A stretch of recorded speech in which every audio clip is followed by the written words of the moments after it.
Hello, and welcome to the Mindful in Minutes podcast, a guided meditations podcast brought to you by Yoga for You. I'm Kelly, and today I'll be leading you through your meditation. So go ahead and get comfortable, settle in, and enjoy your meditation practice.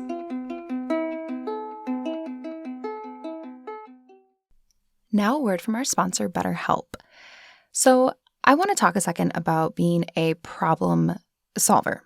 When you are a problem solver, you can accomplish your goals. You can help find solutions to things that you've been struggling with. You can think outside of the box. And of course, meditation can help with these things. But you know what also really helps with being a problem solver is therapy, especially because it can be tough to train your brain to stay in that problem-solving mode when faced with a challenge in life. Now, I personally like to bounce ideas off of my therapist because I think it's really helpful for me to get this objective perspective, right? Someone that can look at what I'm saying, look at what I'm working with in life, and just be able to look at it objectively, give me feedback, and to help me come up with a solution to a problem that I am experiencing. And most of the time it is a solution that maybe seemed really obvious, but I just hadn't thought of it. And I needed the help of therapy to really get clarity on what I needed and the solution for my problem.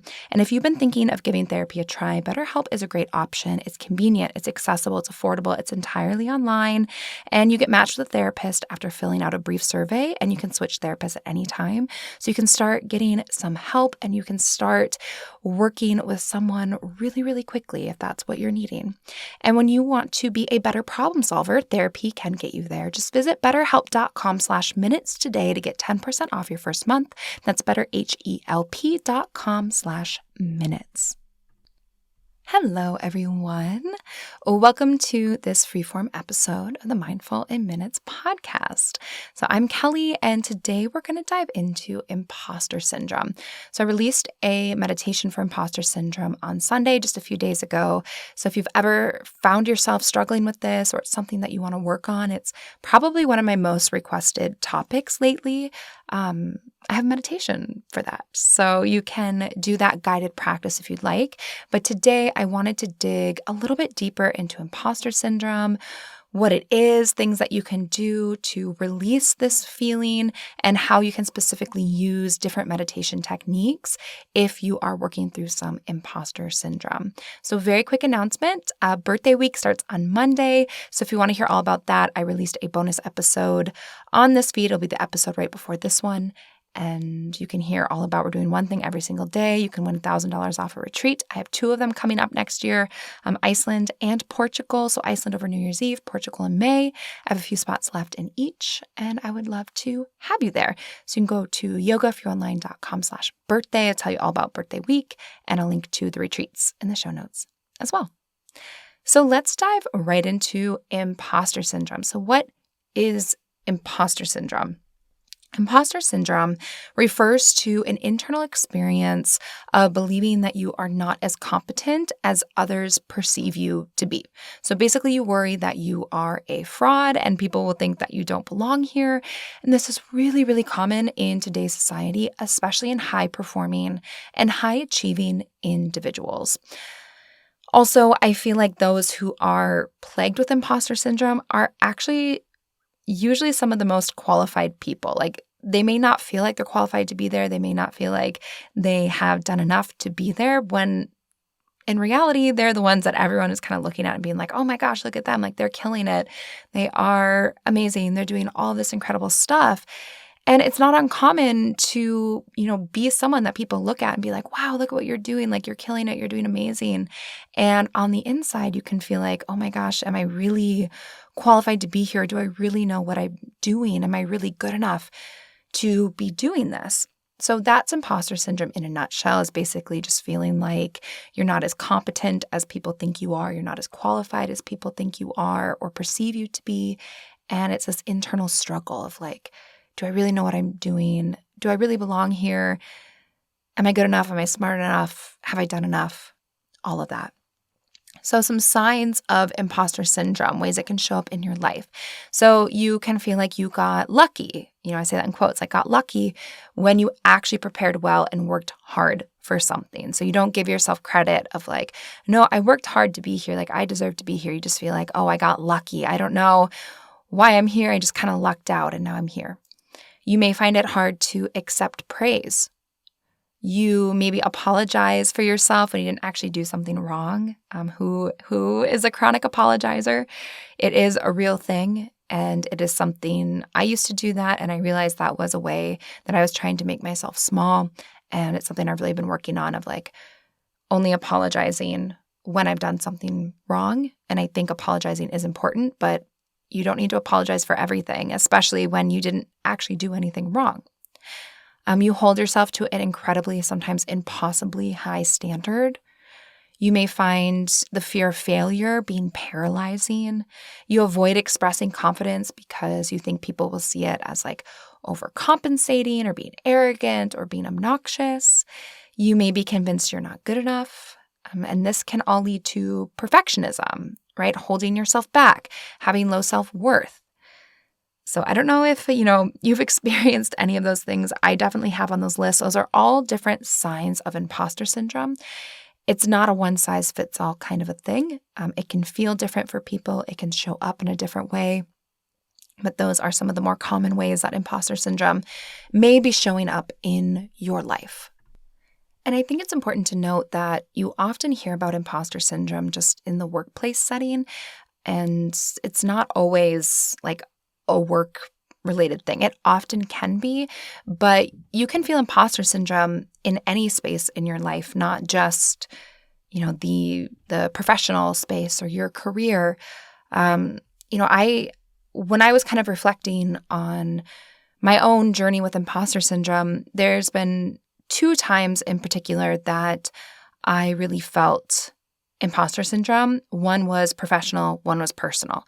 So one of the biggest times and instances of imposter syndrome in my own life was when I first started teaching yoga. I felt very much like, do I even belong here? What are these people going to think about me? I only got hired at this studio because they were desperate for someone. You guys have heard about my complex that I had about being so much younger than all of my students.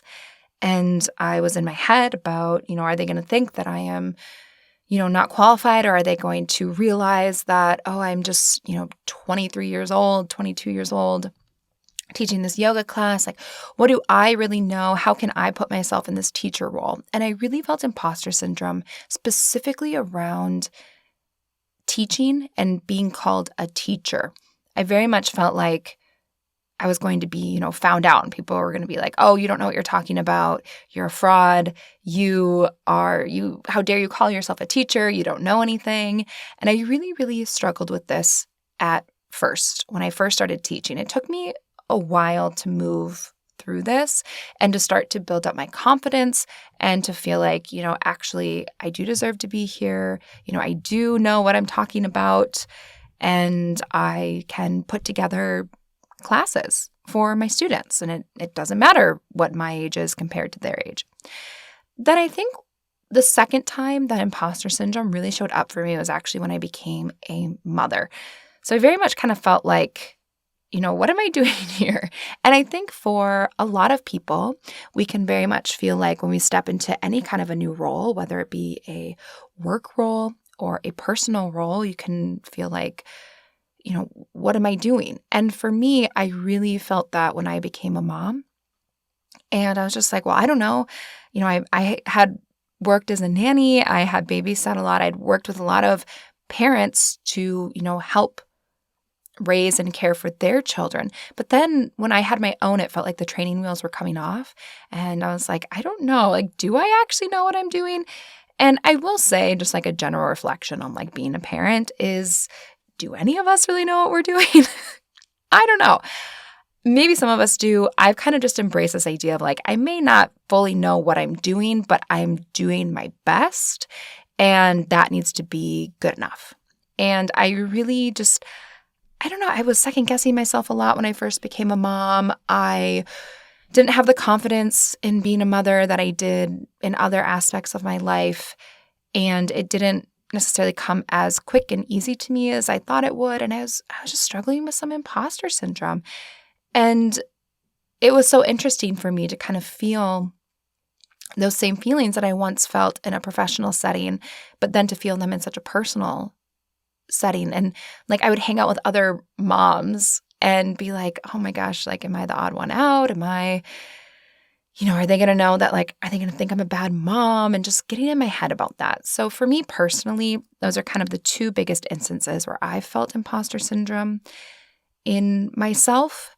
And I know that it's something that a lot of us are struggling with. So I've put together just a little bit of a list, some ideas of how you can work on moving past imposter syndrome, some things that I've done. And then I want to explore specifically some meditation practices and techniques that I have found to be extra useful when working through some imposter syndrome. Now, imposter syndrome is complex and it is multidimensional. To me, it boils down to working on your true self, getting to know yourself, cultivating compassion for yourself, cultivating resilience, and also practicing some surrender and trying to let go of perfectionism. So as we go through these different things, I encourage you to think about maybe where your imposter syndrome is coming from.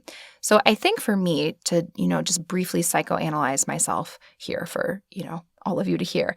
But when I think about like, where does my imposter syndrome come from? For me, I think it's very much that I have very high standards for myself. And I don't always think it's a bad thing to have high standards. I was talking to someone the other day about this. I think it's important to have high standards. I think they need to be realistic, high standards. And I think that you need to be clear about what those standards are. However, for myself, I often have unrealistically high standards for how I should show up. A lot of this shows up in my productivity, my ability to produce, my ability to create, my ability to do. And I often have unrealistic expectations for myself and what I can do. So my imposter syndrome shows up as me worrying or feeling like, oh, people are going to think that like I'm not good enough, or they're going to see that, I was shooting for a 12 and I only hit an 8, and what are they going to think? And, it's just, that's for me where mine comes from. It may be totally different for you. So just putting that out there, a little bit of honesty. If anyone else, if you are in my club of having unrealistically high standards for yourself, which is a form of perfectionism. I'm going to talk about that in a moment. Well, welcome to my club. It is a challenging thing. These are some things that I've done to work through that. So the first thing is really asking yourself, is this a thought or is this a truth? Now, this is something that my therapist brought up to me a little bit ago, I think over a year ago now, and it's always stuck with me.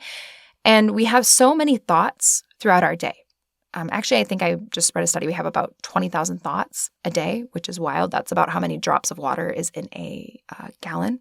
So we have like a gallon's worth of thoughts every single day. And we have a lot of thoughts. However, not all of them are truths. So something that I've really found to be useful when working with imposter syndrome is asking myself, is this a thought or is this a truth? Looking objectively, right? Meditation teaches us how to be an objective observer and to just witness and observe what is happening around us and within us and our bodies and our minds and our hearts. So taking what we know from meditation of being an objective observer and applying that to our thoughts can be really useful when working with imposter syndrome. So if you're telling yourself, I'm horrible at my job, I'm so much less qualified than everyone else, people are probably sitting here thinking I'm a fraud, I don't know what I'm talking about. Look at those things and ask yourself, is that a thought or is that a truth? Chances are they're a thought, they're something that you're thinking, but most likely they are not a truth. So a thought may look like, I don't know what I'm talking about. Where a truth may be, I have a degree in this and I have X amount of years of experience in X field, right? That's just like a fact. So really looking at the facts of what you've done, how you got there, your qualifications, your experience, and really looking at like, is this a fact or is this a story?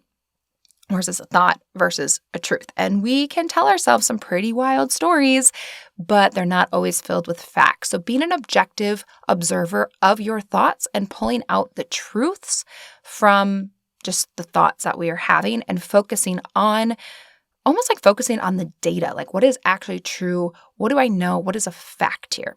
So for me, when I was struggling with imposter syndrome, when I became a mother, looking at the facts was like, if I say, I'm such a bad mom because of A, B, C. And I look at that and say, well, is that actually true? Is the fact that, and currently, I think I've talked about this here, but currently Pork Chop has been going through a hitting phase, which has been really hard for me.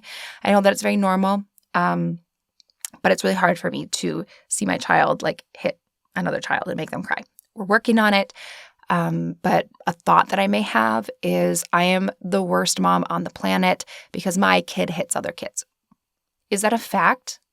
No, it's not a fact. It's a thought that I'm having. The fact is that he is learning how to manage his emotions. And it's very common at his age to learn how to manage, to have an emotional expression with his body, like hitting. That's a fact. That fact is different from the thought that I had that I'm the worst mom in the world. Everyone's here at baby gymnastics thinking, oh, and then that's the lady with the bad, naughty kid that hits other people, right? Those are thoughts. They are not facts. So pulling out the truth in there and looking what is actually a fact and holding on to that, I have found can really anchor and help bring you kind of to a grounded place when working through imposter syndrome. You also, kind of a little bonus activity you could try is writing down your truths. So you could write down anything that you need to hear, your facts. You could put them somewhere that you look at them every single day. You could, repeat them to yourself. Something like, I have X many years of experience in this, or I know what I'm talking about. One that I have, I worked with when I first became a mom was I have known and loved Pork Chop since before he was even born. No one knows him better than me. That is a fact. I know him the best. We shared a body for a while. Like, I know him pretty well. And so I am qualified to make decisions for him based on what I know and what I think is best for him and our family. I have a degree in this, or I was promoted to this. Whatever facts you need to hear and remind yourself of, feel free to write them down. Put them somewhere that you will see them often so that you can remind yourself of the facts. You could even say them out loud. Another thing that I have found to be really helpful when working through imposter syndrome is to talk to people you trust. So having close relationships or an individual that you can trust, whether it be a friend or a therapist or a partner, or even someone maybe that you work with, but you have kind of that trusting relationship. Sometimes just talking about it and like naming it can help you process it, but also kind of recognize how almost silly you sound in a way. And often when you have these conversations with people that you know and trust, they will be like, well, that's not true. Actually, this and this and this and this. And it can be really helpful just to have like an honest conversation with someone about how you're feeling, and they may really be able to help highlight those truths for you and to, recognize your achievements and to give you a different perspective on what you're experiencing. Also looking at your achievements and successes and let them be celebrated by you and those around you. So especially if you're a high performing, high expectation, high producing individual, it can be very easy to always be looking at what's the next thing, what's the next thing, what's the next thing, right? It's almost like you are driving and you never use your rearview mirror. You're only, eyes forward, what's the next thing? And that's important to do at times, but sometimes when we're always looking forward into the future of like, what's next, we never get to actually stop and celebrate and acknowledge the wins and the wonderful things of the present and also the great things of the past too. Sometimes the past gets a bad rap, right? We're like, oh, don't live in the past, let that go, move forward. And that is important. However, if there is something that you have done that is great or is a milestone or is worth celebrating, stop and celebrate that. When we're always looking forward to what's the next thing, okay, I've done this thing, I've achieved this thing, I've hit this milestone, I've done this thing, but what's next? You never really get to celebrate and be present and recognize that like there's incredible, wonderful things that you're doing and that are happening to you right now. And that you are probably doing things right now that you used to only dream of. Things that used to be like, well, one day, I remember when I first started this podcast, I had this goal. I was like, what if 1,000 1,000 people listened to this podcast. And there have been a lot more than 1,000 people that have listened to this podcast. And to me, that is amazing. That is incredible. But sometimes I forget that. I just, I don't dive into the numbers of the show very often. It's not that important to me. But when I do, and I look at the numbers of like how many people are listening, and I'm like, oh my gosh, like that is incredible. That is amazing. That is beautiful. And that is something that like sometimes I have to stop myself and be like, Kelly, you are living something that you used to only dream of.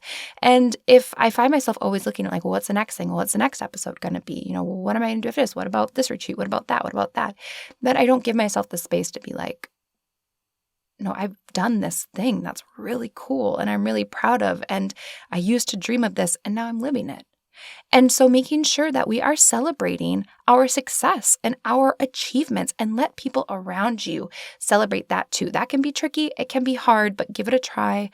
You are definitely doing things that are worth celebrating from yourself and those around you. Also looking at perfectionism and how it's showing up in your life. So I already told you for me that shows up as having unrealistically high expectations and standards for myself. And that's absolutely a form of perfectionism. I have no problem, knowing that I'm going to send out newsletters and there will be typos in that. That's going to happen. You guys know dyslexia. It's a thing that I really struggle with. And, there's just little things where it's like, I will put something out when it's, the best that I can do. And the best that I can do probably isn't perfect. But where my perfectionism shows up is just having these really, really high expectations for myself in many different forms. So looking at maybe where perfectionism is showing up in your life, where you are maybe holding yourself back because you're wanting things to be perfect or just right, or, if I achieve this thing, then finally I can be happy. And just asking yourself, reflecting, like, is this coming from some kind of perfectionism? I don't know. I can't answer that for you, but through your own reflection, you may be able to come into some insights from that. Also taking a look at your relationship with yourself and your self-worth. So for me, I really think that imposter syndrome boils down to getting to know yourself through true self-work, looking at yourself and the facts objectively, cultivating self-compassion and resilience. It's a very complex, multidimensional thing. There is no one quick fix. There is no, recipe for if you follow this recipe, you will be cured of imposter syndrome. I also think that imposter syndrome is something that can ebb and flow. It probably will never fully be gone. I'm sure even people that we would look at and be like, wow, look at everything they've achieved. They probably still experience imposter syndrome at some point. So we're really not necessarily shooting for never feeling imposter syndrome ever, but just being able to work with it, sit with it enough, move past it enough where it's not impacting our day-to-day life. It's not stopping us from reaching our full potential or living our dreams or whatever it is that it may be getting in the way of. So thinking about what the root is of your imposter syndrome. Is it, maybe lack of self-worth or confidence and you want to work on becoming more confident or believing in yourself more? Or is it that you are struggling with perfectionism? Or is it that, you want to build up some resilience, or that you aren't very kind to yourself, that you need to be more compassionate for the fact that you're human and you're doing the best that you can? Again, I can't answer that for you, but you may be able to through some self-reflection. So just something to consider. I like to do some soul writing. So that's where you do a little bit of meditation, quiet the mind, ask the true self or the soul to answer questions for you. And you can reflect on like, what is the root of my imposter syndrome? Or, what am I really struggling with here? Where does perfectionism show up in my life? And then finally, I think that like setting yourself up for intentional struggle and challenge is a really beneficial exercise to work through imposter syndrome. So doing things that you'll probably not be great at or fail at or intentionally struggle with or that will be challenging to you, I think this can be a really beautiful exercise. It can help you distinguish between what you are actually a beginner at, what will help you build resilience, and also kind of have like a little bit of fun. Lower the stakes, and like to be a beginner at something, I think can be such a great exercise to then highlight where you aren't a beginner, like where things come easily to you or where you thrive. And I think it's just good to practice intentional mindful, useful, struggle, challenge, being a beginner in something. So maybe you want to, I don't know, try like rock climbing. I don't know why that's the first thing that popped in my head, but like, try rock climbing or do something you've never done before, or do something that will be kind of challenging or new to you. And it might not seem like it directly correlates to imposter syndrome, but I think that when you look at the flip side, because like I said, for many people, if they're experiencing imposter syndrome, they're probably very high performing, very high yielding. And so if you kind of look at the opposite side of that, of being new and having to, acquire new skills, it can then really highlight where you are truly wonderful and great. So just something to consider there. And then also just making sure that you're treating yourself with the same love and kindness that you would for someone else. So if I came to you and I was like, I feel like such a fraud, I don't know what I'm talking about, what if everyone secretly hates me and whatever it is, right? You would probably, not everyone will be kind, but all of you beautiful people listening here, if you're still with me like 30 minutes into this episode, you are very kind. And, you wouldn't be like, oh yeah, Kelly, you're right. You don't know what you're talking about. I don't know why anyone ever listens to you or listens to a single one of your meditation practices. It's all garbage. Like, the kindness that you would probably give me or give a stranger or give your best friend is probably a lot higher than the kindness and the love that you're showing yourself. So treating yourself like you would a close friend or a stranger or someone that you admire or someone that you think is really great at what they do, giving yourself that same level of kindness and love and compassion and working on that can really, really help with imposter syndrome. Okay, we'll jump back in 1 second, but I want to take a pause to tell you about Insight Tracker. So with Insight Tracker, you can live healthier and longer, and they have science-based human and health span optimization, which absolutely, I love that. They are innovative, scientific, they are evolving. So what does Insight Tracker do? So they create evidence-based solutions that are simple, clear, and actionable. And you know how every day there's like a new diet trend or like eat this, avoid that? No. They cut all of that noise out by analyzing your blood, your DNA, your lifestyle, and nutrition habits and tell you how to live, look, age, and perform better. So Insight Tracker products have already helped thousands of people, including me, improve their lives by improving their bodies from the inside out using personalized recommendations for nutrition, supplements, and lifestyle. And they just help you to optimize your life. Everyone from elite athletes to busy professionals and stressed out parents like me. So when I got my test done, as you guys know, it indicated that I had some high cholesterol, also that, maybe I had a little bit of extra stress in my life, and they gave me some personalized, easy, simple, actionable things that I can do to help improve those biomarkers, and I have seen a change since I got retested, which is amazing. So right now you can get 20% off your order by going to insighttracker.com/MIM. That's insighttracker.com/MIM.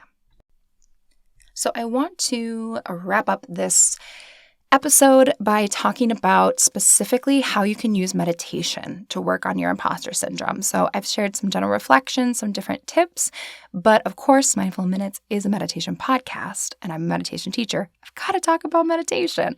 So meditation, like I said at the top of that episode, is all about objectively observing. So what is actually true and what is just a thought in our mind, being that observer.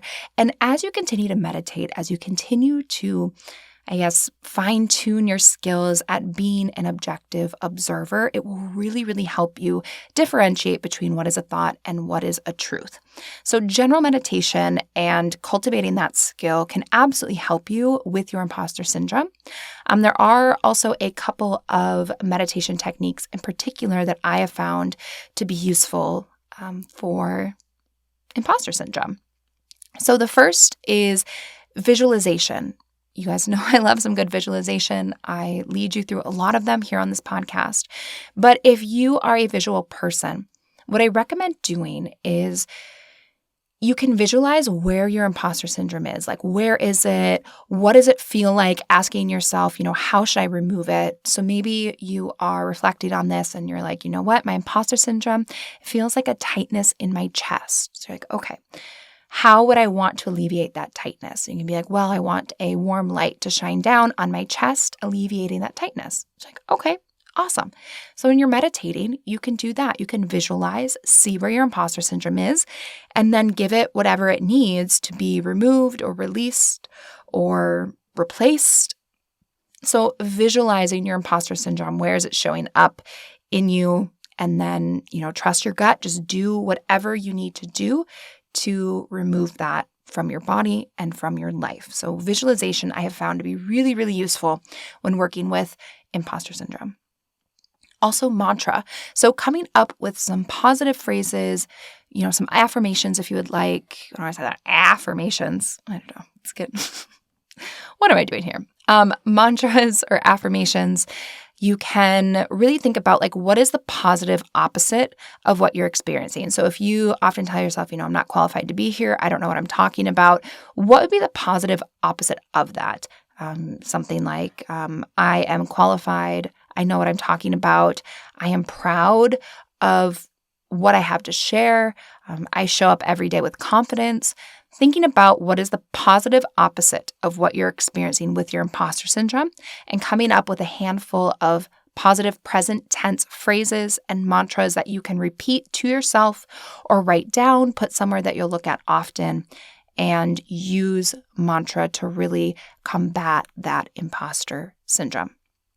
Now, I also really like to use loving kindness meditation for the self as a way to work on imposter syndrome. So sitting in meditation, you can listen to the TWIM episode to, really get the deep dive on how you do this. But the Spark Notes version is sitting in meditation and you can send compassion to yourself. So you think about the feeling of compassion or self-love or even confidence. You let that feeling ignite within you and then you just radiate it to yourself. So let it seep into all of your cells. Let it surround you like a bubble. Just fill yourself up with that feeling. Let it be within you and radiating out of you. And just build this bubble of what you need all around you, whether it be self-love or confidence, and using that technique to really combat your imposter syndrome. So those are some meditation practices that you could try or techniques that you can try. Of course, you can do the guided practice that I just released on the feed on Sunday. And just know, just be honest with yourself. Be, kind, realistic with yourself. This may never go away, but we're just working on releasing it enough so it's not getting in the way. Being honest with yourself of where it's showing up, how you want to work with it. And hopefully this gave you a little something to think about in terms of your imposter syndrome. The question of the day comes from many of you. I just get this question a lot, so I thought I'd answer here. Do I want more kids? Do I want to give Pork Chop a sibling? Yes, I do. A lot of you, when I released the Portugal retreat, many of you were like, oh my gosh, are you pregnant again? I am not pregnant again. However, many of you little sleuths out there, I am only doing those 2 retreats because, I hope one day it will happen again. And so, as I am kind of actively willing that into my life, I am not planning anything out too far in case it does happen. So, I am not currently pregnant, but I would love to have, another little pork chop. Motherhood has, been a huge challenge, but also brought me so much joy. So I do want more kids. I hope it'll happen. You never know. I've never really spoken really openly about, my journey with getting pregnant the first time. I don't know if I will, but, all I'll say is just, we shall see. And then the thing that is bringing me joy, you guys know that I am a Swiftie, so there's a new Taylor Swift album out today, and I'm just excited about it. It's just fun. Having something fun to listen to, definitely just, it's just making me happy. So that's bringing me joy today. So I hope that you enjoyed this episode. I will see you soon for birthday week. And I just hope wherever you are that you're doing great, that you're finding some joy. Know that you are enough, that you are good enough. I believe in you and I think you're amazing. So thanks for listening. Have an awesome day.